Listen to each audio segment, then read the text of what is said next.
दोस्तों, दुनिया की आधी से ज़्यादा आबादी परेशान है कब्ज़ से। इसी संबंध में एक मरीज का मेरे पास फ़ोन आया था जो कि अपने कब्ज़ को लेकर बहुत परेशान थे और उन्होंने अपनी लगभग सारी जांचें करा ली थी। वो कहते हैं उन्होंने 2 लाख से ऊपर के पैसे भी खर्च कर दिए इस पे और उनको कोई रिलीफ नहीं आया। तो इस वीडियो में मैं पोस्ट कर रहा हूँ जो मेरी उनसे बात हुई है उस ऑडियो को, और साथ में मैंने उनको क्या समझाया है, और मैं उम्मीद करता हूँ कि अगर आप लोग भी वो बात समझ जाएँ, मतलब जो लोग इस कब्ज़ से ग्रसित हैं, जो इस बात को समझ जाएंगे जितनी जल्दी, वो उतनी जल्दी उनको ये फ़ायदा हो सकता है, उनके काफ़ी सारे पैसे भी बच सकते हैं। तो आइए सुनते हैं वीडियो के अगले भाग में कि मेरी उस मरीज़ से क्या बात हुई और मैंने उनको क्या सलाह दी। हाँ, good evening sir. Good evening. Sir Rohit बात कर रहा हूँ आगरा से। हाँ, बोलिए। मॉर्निंग में मैंने आपको सर वो व्हाट्सएप पे सेंड किए थे ना अपने जो हाँ मेरी हाँ, तकलीफ थी। हाँ, तो सर आप मुझे सजेस्ट करें मुझे क्या करना चाहिए क्या नहीं करना चाहिए। एक सेकंड में, एक बार आपको काफ़ी सारे व्हाट्सअप आते हैं ना, आपका क्या दिक्कत है आपको? सर मेरे पेट में दिक्कत थी, मैंने बताया था ना, मेरे को लैट्रिन नहीं अच्छा, आती है पेट और फूलता है, ये सब चीज़ें हाँ हाँ, हाँ एक हाँ। बार ध्यान से देखो, मेरे सबसे जो ज़्यादा है नहीं, ना वो आपकी 6 एज महीने से कितनी मेरे। है? मेरी एज सर 25 होगी। 25। अच्छा, करते क्या हो? सर मैं बैंक में जॉब करता हूँ। ओके, अच्छा। तो अभी मेन दिक्कत कॉन्स्टिपेशन की या पेट फूलने की, ये सब दिक्कत है आपको? हाँ हाँ हाँ। अच्छा, ये कब से है ये? सर मुझे करीबन 8-9 महीने हो, मुझे एक बार पीलिया हुआ था सर, डेढ़ पीलिया हुआ? साल पहले। हम्म। तो पीलिया ठीक हो गया था 3-4 महीने में, तो फिर हम्म। खाता पीता अच्छा था, ठीक हो गया था बिल्कुल। फिर हम्म। उसके बाद से मुझे दिक्कत होती गई तो हम्म। गिरते ही मैंने दवाई करा ली सर। महीने की ये समझ लो, महीने की कम से कम 20-20 हज़ार 25-25 हज़ार की अच्छे से डॉक्टर से अल्ट्रासाउंड करा लिए सर, 2-2 3-3 सब करा लिया, बट समझ नहीं आ रहा है क्या हुआ है। अच्छा, हाँ, बस ये ये रिपोर्ट सारी नॉर्मल है आपकी? हाँ, सपोर्ट मेरी नॉर्मल है, बस वही चीज़ है ना। मेरे को जैसे मैंने एंडोस्कोपी 2-3 बार कराई है तो उसमें गैस्ट्राइटिस निकली है, कोई ना कोई diffuse gastritis, antral hmm. Gastritis. But मेरी हम्म। सबसे ज़्यादा दिक्कत मेन जो है ना, मेरे को लैट्रिन नहीं है, लैट्रिन रुक जाती है मेरी सबसे। अच्छा, और कोई अल्कोहल वगैरह, स्मोकिंग और तंबाकू वंबाकू ऐसा कुछ? हाँ हाँ, स्मोकिंग वगैरह तो वो तो खैर थोड़ा बहुत तो होता है, बट अच्छा, ये मतलब ये दिक्कत तो नहीं आनी चाहिए ना, मतलब लैट्रिन आती रुकता है, है क्यों बट। नहीं आनी चाहिए, वो उससे भी रिलेटेड होता है। और ओके। ड्रिंक वगैरह भी लेते हैं? नहीं नहीं, ड्रिंक करेंगे। अच्छा अच्छा। देखिए, ऐसा है ना कि ये जो आप प्रॉब्लम बता रहे हैं, ये प्रॉब्लम हाँ बहुत सारे लोगों को होती है, क्योंकि ये इस हाँ। तरफ अपने आप में प्रॉब्लम नहीं है। ये आपकी हम्म। लाइफस्टाइल बेस्ड है, ठीक है। आप ओके। इन्वेस्टिगेशन कुछ भी कराएंगे, वो ज़्यादातर इन्वेस्टिगेशन आपको नॉर्मली आएंगे।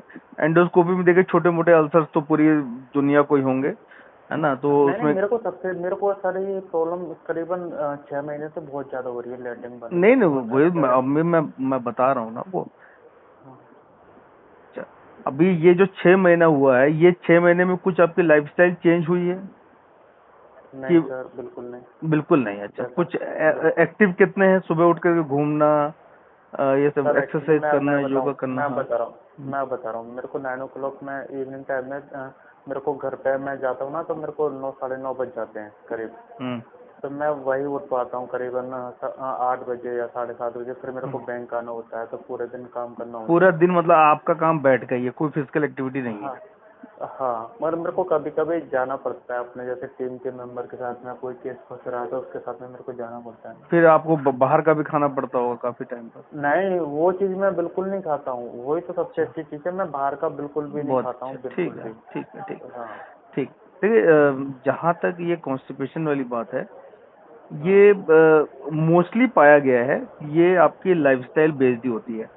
आप अपने ओके। आप को खुद को देखिए, अब डॉक्टर के चक्कर बहुत लगा चुके हैं, और आगे कुछ लोग कॉन्स्टिपेशन से इतना दुखी हो जाते हैं कि वो पूरी आगे की पूरी जिंदगी डॉक्टर चक्कर में निकाल लगा देते हैं। अगर आप पूछेंगे इसका कि इलाज क्या है, तो इलाज केवल आपके लाइफस्टाइल चेंज है, बाकी नहीं तो आप कायम चूर्ण, पेट सफा, क्रेमालेक्स, दुनिया भर की दवा कुछ लोग लेते हैं, तो बॉडी उसको लेने के लिए अडाप्ट हो जाती है, तो फिर वो जिंदगी भर वही दवा लेते लेते पूरी जिंदगी अपनी निकाल देते हैं, ठीक है। ठीक। अब सर फाइंडिंग मेरे में को आपका बात कहीं करा। कुछ नहीं आएगा। आपके हाँ चाहे हाँ। एंडोस्कोपी कराए, चाहे क्लोनोस्कोपी कराए, या कुछ कराए, कहीं किसी में कोई फाइंडिंग में कुछ नहीं आएगा आपके। और कोलोनोस्कोपी सर अभी तक नहीं कराई है सर। अरे आप करा लीजिए, वो भी नॉर्मली आएगी, वो बता रहा हूँ ना। क्योंकि लोग अच्छा। करवाते हैं ना, क्योंकि जब आदमी परेशान होने लगता है तो सीटी स्कैन भी कराएगा, फिर कोलोनोस्कोपी और एंडोस्कोपी, फिर कैप्सूल एंडोस्कोपी, जो भी जैसे जैसे आप डॉक्टर के पास जाएंगे तो कुछ ना कुछ एडवाइस कर ही देगा ना आपको। तो अगर आप ये चाहते हैं कि आप ट्रीटमेंट ही लेते रहें पूरी जीवन, तो आप डॉक्टर के चक्कर लगाते रहिए। हाँ, मेरा ये अपना मानना है, आप एक बार जो है सारे इन्वेस्टिगेशन बेसिक करा लीजिए। अगर उसमें कुछ आता है तो ठीक है, और नहीं आता है तो आप ये इसके सोच करके और इसके पीछे पढ़ करके पूरी अपनी लाइफ इसमें आप वो बिजी कर देंगे।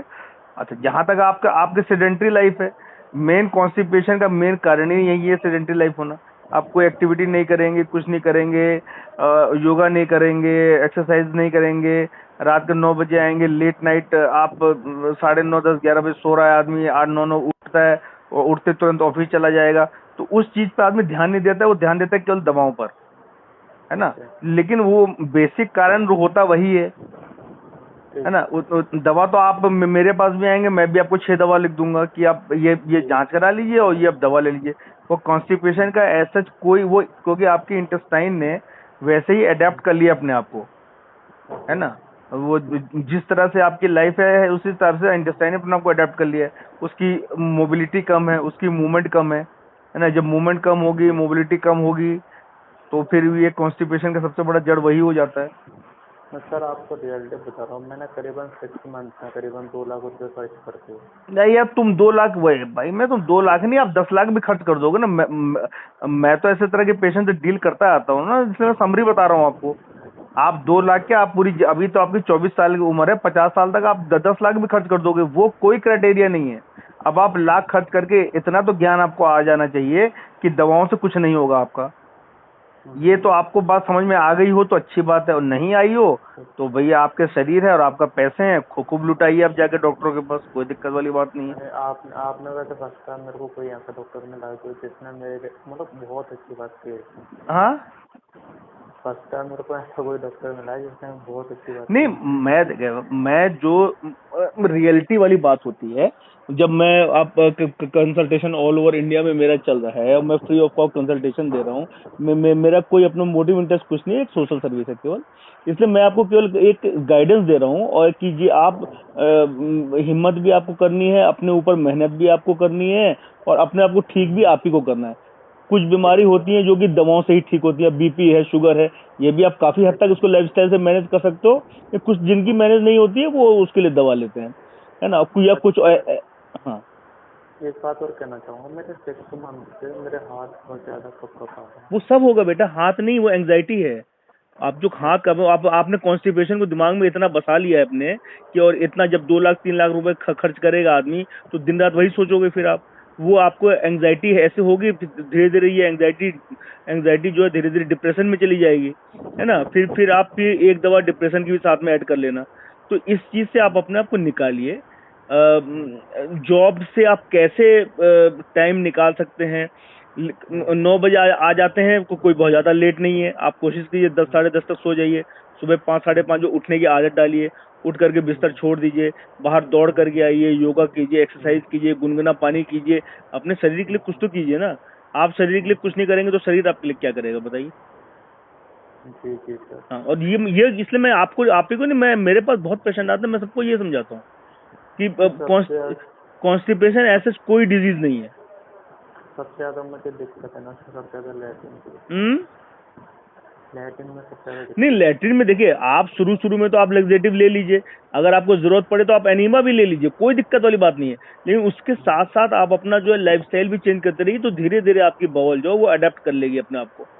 लेकिन अगर आप लाइफस्टाइल चेंज नहीं करेंगे, केवल लेक्सेटिव लेंगे, तो लेक्सेटिव पे अडेप्ट कर लेगी अपने आप को। अभी आपको दिक्कत है, फ्रेश होना भी जरूरी है, तो आप एक साथ में अब ले लीजिए, कोई दिक्कत वाली बात नहीं है। अब हफ्ते 10 दिन तक इसको ले लीजिए, लेकिन उस हफ्ते 10 दिन में आप धीरे धीरे लाइफस्टाइल स्विच ऑफ चेंज करके, किस चीज से आपको कॉन्स्टिपेशन होता है खाने से, वो आप ही जज कर सकते हैं। कुछ लोगों को मैदे से होता है, कुछ लोगों को रोटी से होता है, कुछ लोगों को चावल से होता है, कुछ लोगों को मसाले वाली चीज से होता है, किससे होता है वो आप ही अपने जज हो। आप हरी सब्जियां ज्यादा ऐड कीजिए, आप फ्रूट्स वगैरह ज्यादा ऐड कीजिए, आप अंकुरित जो चने हैं वो ज्यादा ऐड कीजिए, रफेज वाली डाइट है वो ऐड कीजिए, वो सब कीजिए। आप डॉक्टर चक्कर मत लगाइए, आप ये सब चीजें ऐड करके आप अपने आप को इस चीज से बाहर निकालने की कोशिश कर लोगे तो हो जाएगा, और नहीं होगा तो फिर इसका कोई सॉल्यूशन नहीं। अच्छा। क्योंकि ये ऐसा कोई बीमारी नहीं है ना, वो इंटेस्टाइन वैसे अडाप्ट कर ली उसने अपने आप को। अब जैसे छोटे बच्चे होते हैं जिनकी टॉयलेट ट्रेनिंग अच्छी होती है, वो आगे चल करके फटाफट टॉयलेट निपटा के आ जाते हैं, और जिनकी ट्रेनिंग अच्छी नहीं होती है कि बच्चा 2-2 दिन तक लैट्रिन नहीं कर रहा है, माँ बाप को भी चिंता नहीं है, वही आगे जाके कॉन्स्टिपेशन का शिकार हो जाते हैं।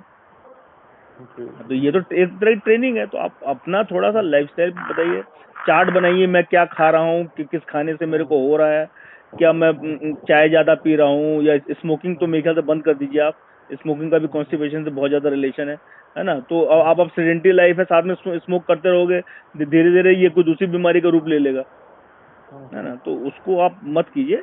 हाँ, एक बार बेसिक सेट होने चाहिए, वो तो मैं मानता हूँ। सारे ब्लड टेस्ट एक बार बेसिक में अगर सारा ओके हो गया तो फिर दोबारा आप डॉक्टर के पास जाओगे तो वो भी क्या करेगा। अब अगर कोई डॉक्टर पास जाएगा तो भैया तो वो अपनी क्लिनिक में कमाने तो बैठा है ना, वो आपको 6 टेस्ट लिख देगा।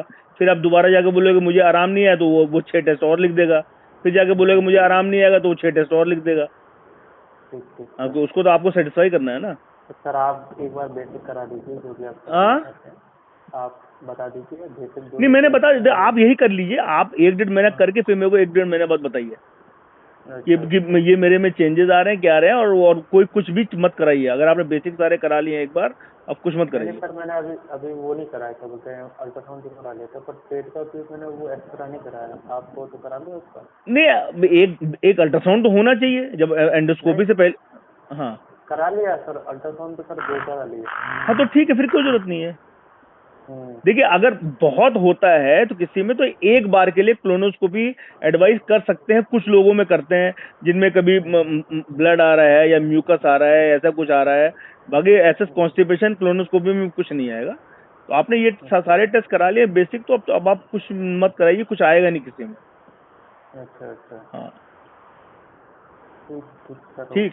चलो, अब मेरे को 1-1.5 महीने बाद आप करो खुद, अपने पे थोड़ा सा मेहनत करो, फिर मुझे बात करना एक बार। ठीक। ओके।